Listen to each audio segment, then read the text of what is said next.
Hello students, जय श्री कृष्णा।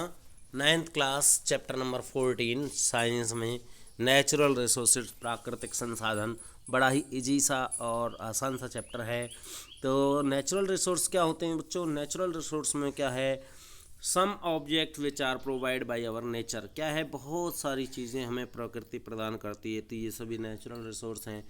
हम अपने आसपास हवा और पानी देखते हैं, तो ये नेचुरल रिसोर्स हैं। Reverse, soil, pond and mountain also, और ऑल आर नेचुरल रिसोर्सेज। ठीक है, प्लांट्स, ठीक, ग्रास, ये सभी नेचुरल रिसोर्स हैं।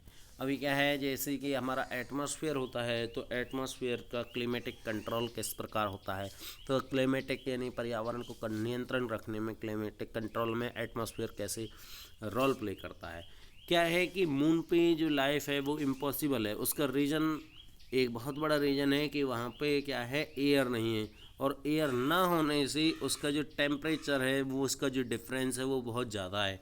इन at night it will become -190 degree Celsius, 190 minus में, और at the day time it will increase up to +110 degree Celsius. तो ये जो है बहुत सारे डिफरेंस जो है वो होता है मून पे, इसके कारण लाइफ पॉसिबल नहीं है। जबकि अर्थ पे ऐसा नहीं होता। अर्थ पे जो मिनिमम और मैक्सिमम टेम्परेचर में बहुत ज़्यादा अंतर नहीं होता है। ठीक है, वो 10 से 15 डिग्री का अंतर होता है, 15 डिग्री सेल्सियस का अंतर होता है, 20 डिग्री सेल्सियस का अंतर होता है। सर्दियों में भी बहुत ज़्यादा अंतर नहीं होता है। उसका रीज़न क्या है? उसका रीज़न ये है कि हमारे जो जो अर्थ है, अर्थ के चारों ओर एक एयर का एक इन्वलप बना हुआ है, जिसको हम एटमॉस्फेयर कहते हैं। जो सनलाइट होती हैं उसको ये एटमॉस्फेयर एब्जॉर्व कर लेता है, और एब्जॉर्व करने के कारण हमारे यहाँ जो हीट है वो बनी रहती है। तो टेम्परेचर में माइनर डिफरेंस होता है at the time of day and at the time of night also. After all, what is wind? Wind क्या होती है? Moving air is called wind. ठीक है, it moves from high pressure to low pressure. जब भी pressure high होगा और उससे वो जो है लो प्रेशर की ओर मूव करना स्टार्ट करेगी।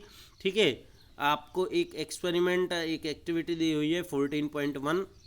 ठीक, तो उसको शायद मैंने उसका स्नैप्स लिया होगा, मैं उसको आपको उसमें से दिखाऊंगा। आपको क्या करना है, जैसे कि एक छोटा सा एक्सपेरिमेंट है। एक जलती हुई कैंडल को आपको क्या करना है कि बीकर में रख लेना है, और बीकर में जब आप उसे रखते हैं तो उसके ऊपर एक इंसेक्ट स्टिक, एक अगरबत्ती लेनी है, उसकी थोड़ी ऊपर लेनी है। वो अगरबत्ती आसानी से जल जाती है, जबकि आप उसे मोमबत्ती की जो फ्लेम है उससे टच भी नहीं करते। उसको करीब, ठीक है, 4 से 5 सेंटीमीटर आप उसे ऊपर रखते हैं, और फिर भी वो जल जाती है। उसका रीज़न क्या है?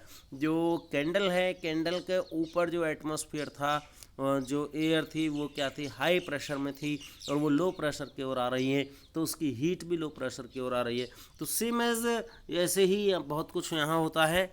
तो उसमें भी जो है, जो वाइंड है वो कहाँ फ्लो करती है, high pressure to low pressure. ना, एयर पोल्यूशन एक मेन पॉइंट है। एयर पोल्यूशन आप जानते हैं, बहुत आसान सी चीज़ है। जो एयर के अंदर जो कंपोनेंट हैं, उनमें हार्मफुल कंपोनेंट अगर बढ़ते चले जाएं तो वो एयर पोल्यूशन कहलाएगा। या फिर एक्चुअल जो कंपोनेंट है, जैसे कि एटमॉस्फेयर में एयर में ऑक्सीजन कितनी है, 21% है। अगर वो 21% से इंक्रीज हो जाए तो भी पॉल्यूशन होगा, और डिक्रीज हो जाए तो भी पॉल्यूशन होगा। यस, माइंड इट, इंक्रीज होना भी पॉल्यूशन है और डिक्रीज होना भी पॉल्यूशन है। ठीक है, और दूसरी बात, जैसे कि कार्बन डाइऑक्साइड है, कार्बन डाइऑक्साइड अगर डिक्रीज हो जाएगी तो भी पॉल्यूशन है, और इंक्रीज हो जाएगी तो भी पॉल्यूशन है। एक सफिशिएंट क्वांटिटी है और वो रहनी चाहिए। अगर वो नहीं रहेगी तो उससे बहुत सारे प्रॉब्लम्स आ जाएंगे। अब आप ये सोच रहे होंगे कि भाई ऑक्सीजन के परसेंटेज इंक्रीज होने से क्या नुकसान होगा? ऑक्सीजन के अगर परसेंटेज इंक्रीज हो जाएगी, 21 से मान लो 31 हो गई, तो क्या होगी? ऑक्सीजन जो है आग लगाने में हेल्प करती है, तो बहुत जल्दी आग लग जाएगी। दूसरी बात, तो ऑक्सीजन इंक्रीज होने से जो है बहुत सारी प्रॉब्लम्स आ जाएंगी। जैसे कि मैंने आपको बताया, रस्टिंग रेट ज़्यादा हो जाएगा, और क्या होगी, आग जल्दी लग जाएगी। और क्या होगा, आपका जो है आग जल्दी लग जाएगी, फल और सब्जियां वगैरह वो जल्दी ख़राब होने लग जाएंगी। तो इस तरह से जो है एयर पॉल्यूशन इंक्रीज होगा। किसके? Even then increasing of oxygen also. Oxygen के इंक्रीज होने से भी ये सारे प्रॉब्लम्स आएंगे। आगे वाटर के बारे में हम बात करते हैं। वाटर क्या है? एक यूनिवर्सल सॉल्वेंट है, सार्वत्रिक विलायक है, और एक इम्पोर्टेंट नेचुरल रिसोर्स है हमारे जो लाइफ में बहुत इम्पोर्टेंस है उसका, हमारी जो लाइफ है उसमें बॉडी जो होती है, ह्यूमन बॉडी, उसमें 70% वाटर होता है। तो water is an important natural resource, और वाटर की इम्पोर्टेंस को शायद मुझे एक्सप्लेन करने की ज़रूरत नहीं है, इससे वीडियो जो है वो बहुत लंबा हो जाएगा। आगे मैं आपको कुछ वाटर और एयर की साइकिल जो है वो दिखाना चाहूँगा। तो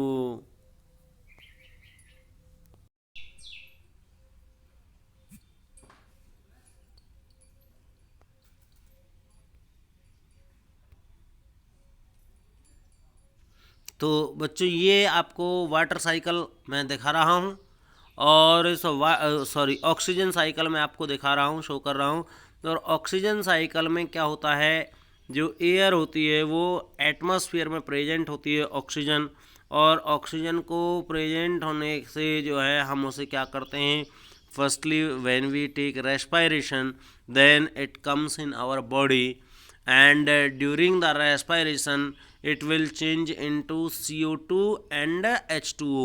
आप जानते हैं रेस्पायरेशन में क्या क्या निकलता है, कार्बन डाइऑक्साइड और वाटर निकलते हैं। तो कार्बन डाइऑक्साइड जो है other change into photosynthesis process, it will change into oxygen, and with using carbon dioxide and water it will change into by the process of photosynthesis, some portion of it change into organic molecules such as glucose।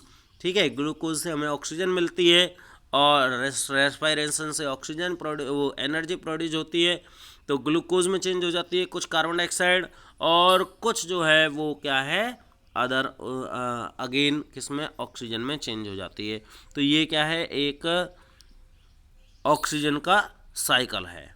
ठीक है, yes ये आपको मैं दिखाना चाह रहा हूँ carbon dioxide का cycle, carbon cycle. Carbon cycle क्या है, कार्बन डाइऑक्साइड एटमॉस्फेयर में आप जानते हैं कितनी होती है, 0.03% होती है।